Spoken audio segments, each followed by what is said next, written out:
Here are 5 things I wish I knew before I started investing in real estate. Let's talk about it.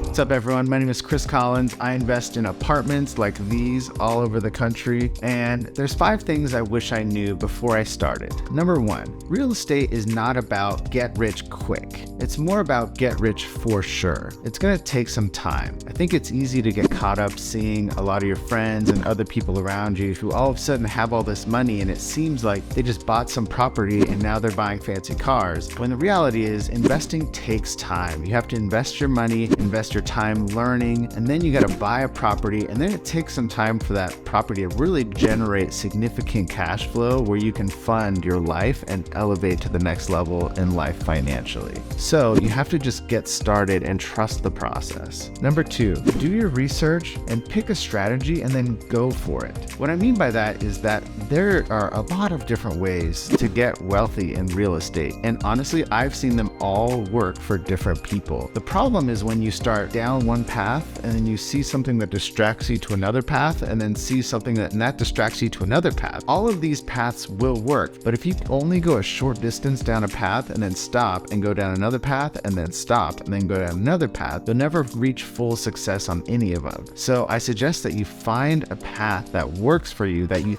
think is going to work, and then head down that path full steam ahead. Start investing your time, investing your money, and buy properties like that and see how it goes. And if you find that it's really not working, then maybe you pursue a different path, but then fully go down that path. Number 3, single family investing does work, but multifamily investing is more efficient as a business. And what I mean by that is this. If you buy a single family house, you have to buy that house, find a manager for that house, find a tenant for that one home, find a maintenance person that can operate on that property. When something goes wrong at that specific house, you have to fix just that one item and go to Home Depot and pick which stove you're gonna buy and which pipe fittings work on that. Is it copper?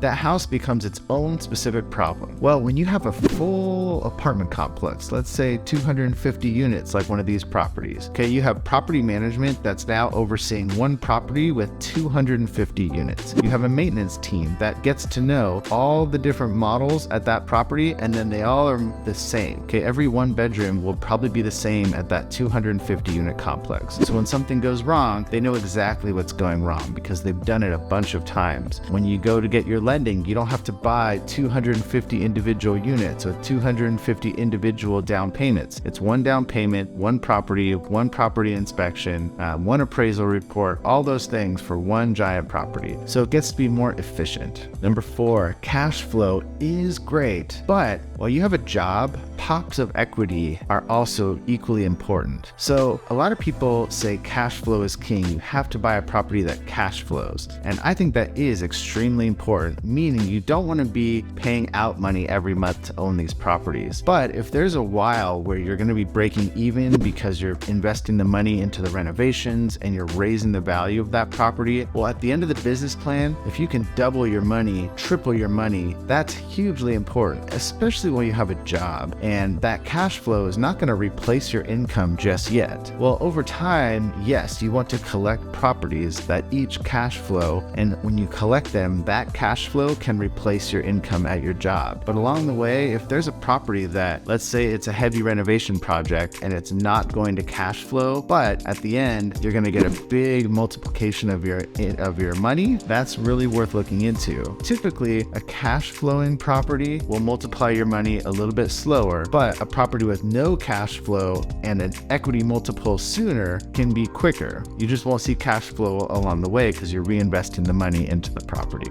Number 5, you can diversify while staying in a niche. And what I mean by that is this. You can choose, my path is apartment investing. And what I thought was, okay, great. You buy B class apartments, you do light renovations, you raise the rent, and that's the way to invest in apartments. apartments. But what I've discovered is you can invest in C-class assets, B-class assets, A-class assets. They all have their pros and cons. They all have a little bit different business strategy. You can also do ground up construction in apartments. You can also do office to apartment conversion. You can do medical to apartment conversion. You could take a hotel, convert it to apartments. There's many different strategies, all while staying within the multifamily apartment space. So if you really find that you like one niche, see all the different ways to make money. You can do lending on the apartment side. So for me, I choose apartments and investing in apartments because I see them as a necessary investment. People will always need to live in apartments at some way in their life,